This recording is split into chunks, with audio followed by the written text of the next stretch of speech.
Hey there guys, welcome back to In My Shed. I'm BC. Not doing any hard work today. Last couple of days have been hot and it knocked me about. I did 4 hours driving yesterday to pick up some gear. I'll show you in a sec. So I've been trying to nut out for some time how to grind the teeny weeny stuff. Little 2mm drill here. And a lot of people say, oh, just chuck them out. Well, they're $6 or $7 to buy a reputable brand.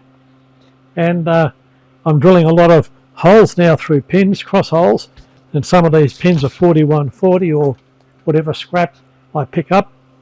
You're not so blurry now. And if I can lose $30 or $40 of drills in an hour, I think that finding out how to sharpen the bloody things is a pretty good idea. The Burley will go down to 2.4mm, and it's not a big jump to 2mm. The only problem is holding it reliably relies on this little ER16 chuck, and that will give me too much extension out the front. So I can turn the clearance right down, but I won't get the right sweep because the length of the drill won't be right. So I may try that later on, but at the moment I'm going to try 4-facet grinding. I'll bring you in and you can have a squiz of what the setup's like. Probably, well, 2 hard things. The first thing is trying to orientate everything so it fits within the work envelope, and you'll see that I've used the subplate that I made a few years ago to actually get enough real estate room to mount what I wanted. And the other thing you've got to try and do is get the cutting edge horizontal, and like when you can't see it, that's bloody mission impossible. So I finished up using a 6-inch machinist square up on the table and aligning the edge vertical, and my index has got 4 slots. So it's just 90 degrees or 1 click around from aligning it vertical, and it's near enough to horizontal, or near enough for me anyway. I have a few helpers, and they came in useful, and I found that just how bad my bloody eyesight is. But I've got a couple of 2mm drills to sharpen, 2.5mm drill, a centre drill, and then I might start working on some end mills and slot drills that I've got. So I've been avoiding it because little things are hard to see, but you can't avoid it forever. Oops, need the high-speed hat. So I'll turn you off now, take you around the other side of the horizontal borer and show you what I picked up yesterday.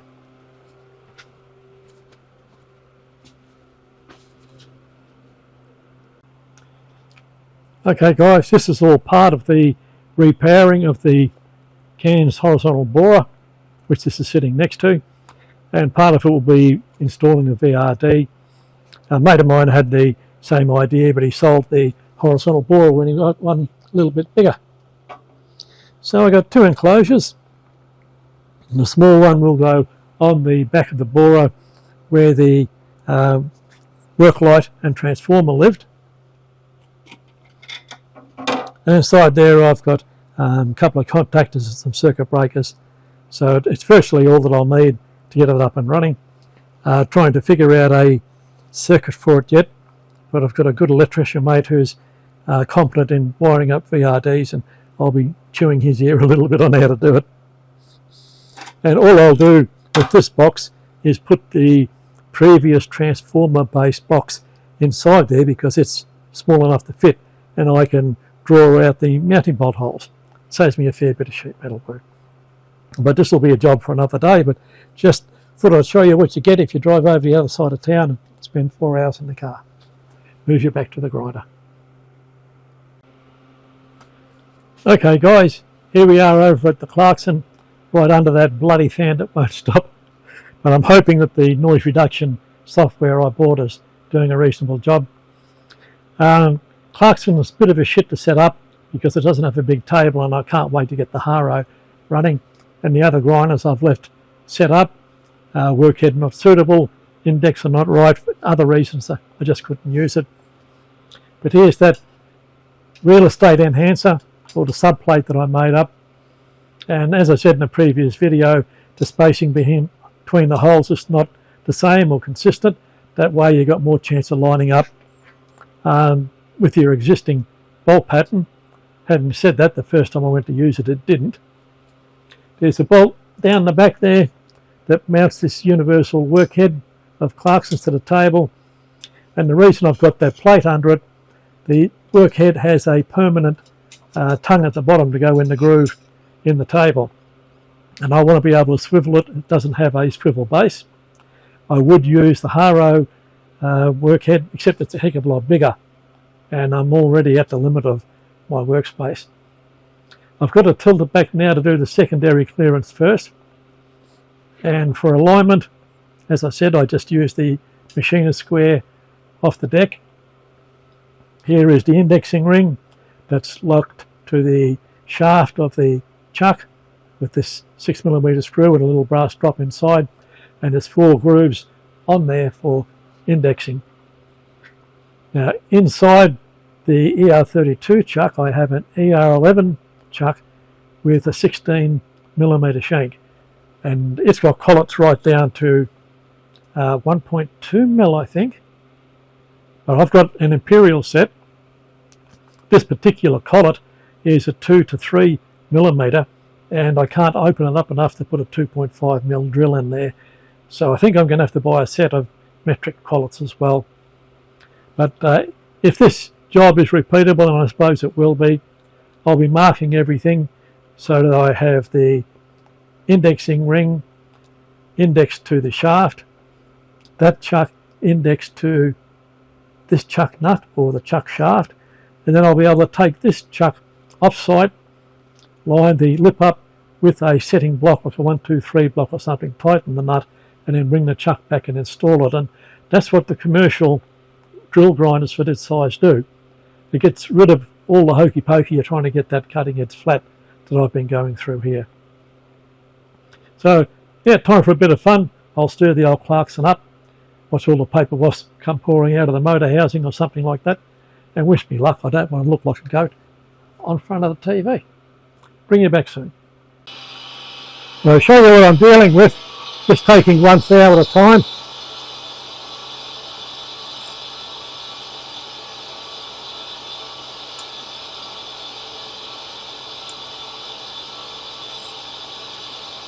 And I have to be very careful here. I didn't realise it, but as I fed the drill into the wheel, the collet nut's disappearing inside the cup of the wheel. So I just don't want to go moving the table too far, and I think this will be the last grind before I put it back down for the primary clearance. Just a few sparks, that's all you get. One click, 2 clicks.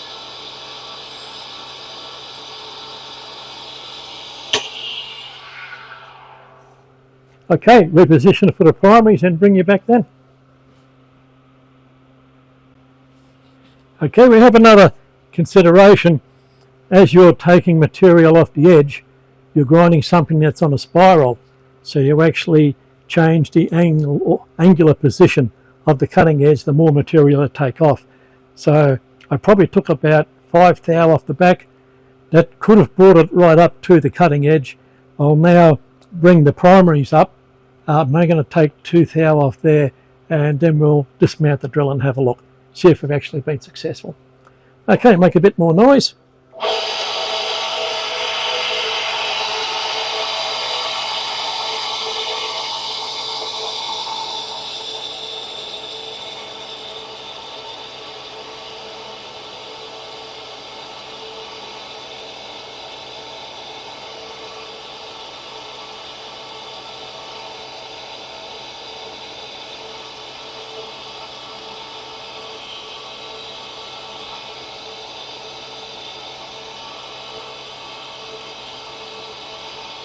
This one's taking a while.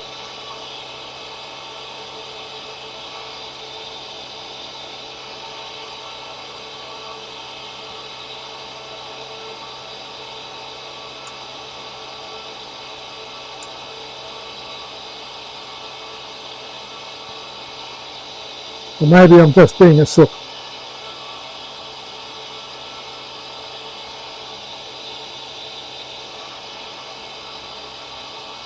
I hate coming up on the part like this.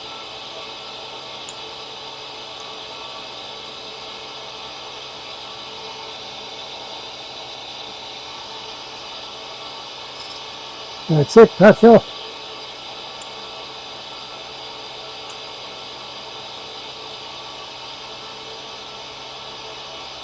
No, we didn't go all the way on that one.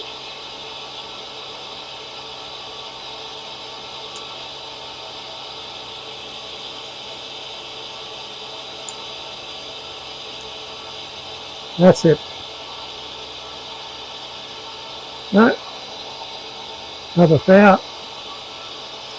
There we are.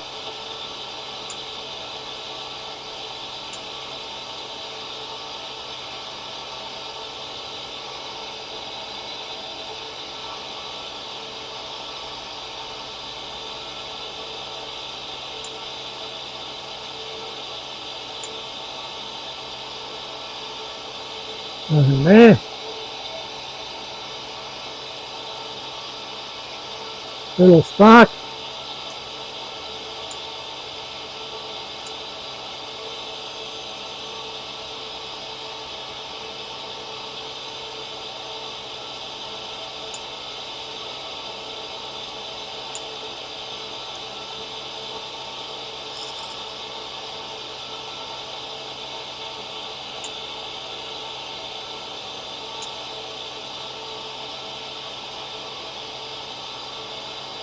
Okay, we'll see what that's like. Well, that's about as good as I can get this one. I can't see whether it's going to work or not. There's a shiny part on there, but I have no idea. We'll be trying these tools out after we grind them, but at least I've got the setup, that should work.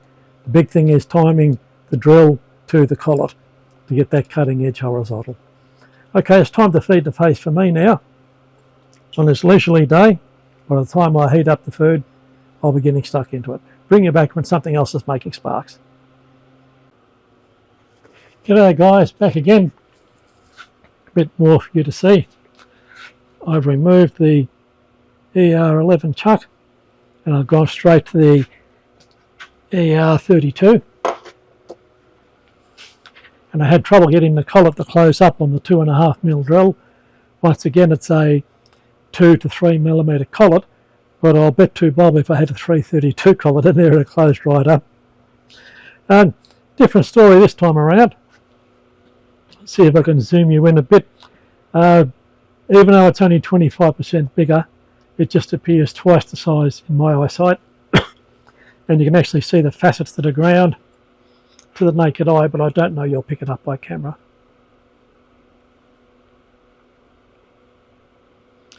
You'll see the little shiny bit there, but whether you can pick up a facet or not. But I'm a bit more confident with this one. You can see the shiny bits down there. Very, very good finish. And now that I've done, this is the third drill, it took me about 3 minutes to set it up rather than the hour and a half for the first one. So this one I will definitely take a picture of with my camera. When I did the cross drilling of the pins yesterday, I had to go back through my videos to see how I set the bloody thing up last time. It's just things fall out of your memory. Okay, I'm going to change the setup now and try and do some other small cutters. I hope to change that for a Type 1A1 straight wheel and a much finer grip, but I have to find that wheel first. I'll bring you back when I do. Bye. Okay guys, just bring you in the process of dressing a flared cup wheel. And I dress very little of the time, just half a thou. Mainly because this machine is dead silent when I'm dressing, but the wrong food chatters like all shit. This is what I expect in dressing. So I'll definitely be looking at what I use on the wrong food. Now I've skewed the table about 1.5 to 2 degrees clockwise so that I dress more of the inside of the wheel than the outside. I want the grinding to be done on the outer edge, the outer 2 millimeter or so.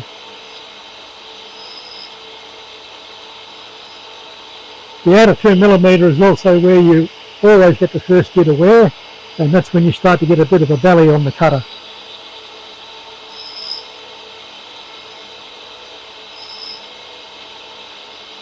That's dressing up really well.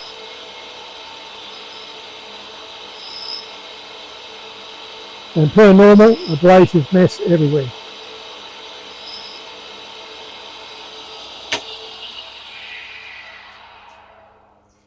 You can pretty well tell when the job's done by the sharp edge and also all the black colouring on the face of the grinding wheel has been abraded away, so you've got fresh white grain all over the place. But no, that's quite satisfactory. I can throw the collar chuck up there now and start making some cutter sharp again. Bring you back during that process. G'day, this is day 2. Welcome back to the shed. The drills, well, we'll use them probably in another episode to make some holes.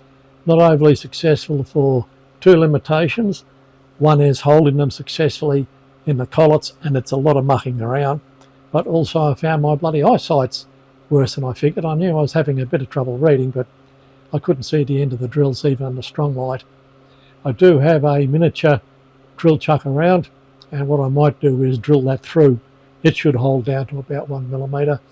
And I also have a pin vise if I can find it, and I might mount the drills in the breely and see if holding it with a different holder makes it possible.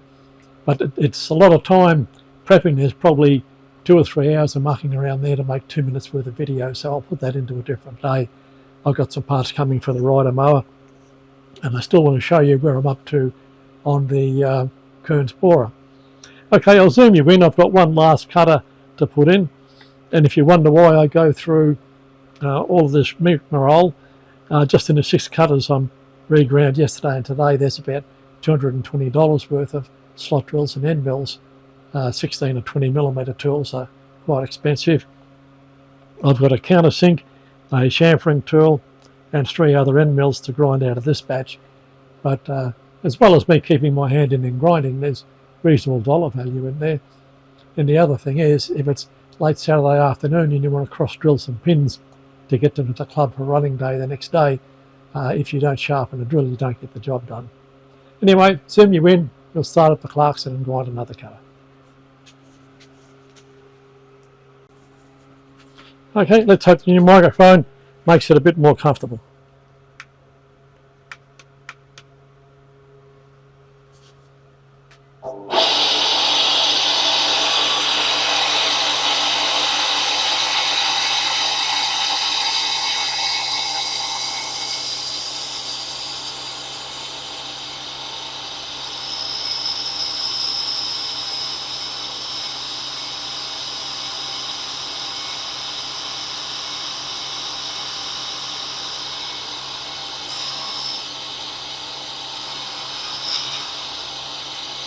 That's all.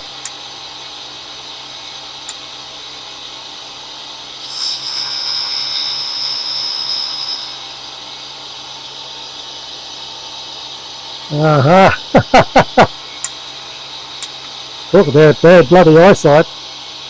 I can see why I put this out the pasture. I've got to cut the cutter off.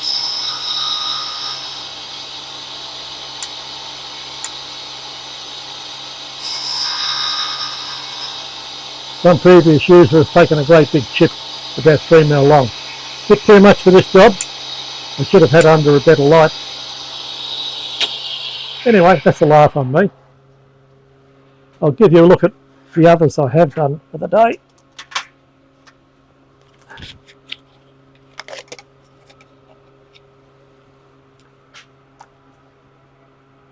That's a special cutter made by Sutton for a customer. I got them in, and this tool at distributor cost was $112. It's a 20mm coated cobalt end mill, and it's done a lot of work for me and definitely is worth the regrind. Okay, well, as I've got to do a cut off on the other cutter, what I'll do, take you over to the Kearns borer and show you what we're up to there. G'day guys, we're back again at the old Kearns horizontal borer. I really want to keep this machine operating. I would like one slightly larger, like Graham's, a little Lazati or something like that, but I don't have the space for it at the moment, and to be honest, this is probably going to fulfill my needs forever. The main reason I brought this machine down was there were 3 fuses blown for the power feed motor, and they were very misleading because they're salt-filled fuses. They don't show open circuit like they should. Well, like they should nowadays. Many years ago they did. So I had a bit of a look at some wiring here, and the poor old machine's turned into a death trap. You can see the copper wire inside's all corroded, and this old plastic shit, well, it's had it. And there was a little bit of corrosion in the bottom of the electrical cabinet, so I was just wondering, has there been coolant getting inside there at some stage? I followed these wires back, and the problem is specifically the loom for the 3-speed motor. It's really bad here, but I unravelled the loom inside the guts of the borer, and the wiring there is quite acceptable. So I think this could be coolant affected. You can see there's a fair bit of corrosion on the terminals, etc. So we'll be replacing a fair bit of this with a VFD. I just have to see what fits into what area. I've got a mate who's a Sparky, and he's been working with VFDs for years in HVAC industry. So I've got the cabinets now. I've just got to mount a VFD up, see what I have to fit in the cabinets and a wire contactors, etc. And the job will be on the way. I'll take you around and show you the other side of the old Kearns. Okay, here we are at the back of the old Kearns. Just take you over to the left there. That big rotary switch is the isolator for the incoming 415 volts. And that is the contactor cluster.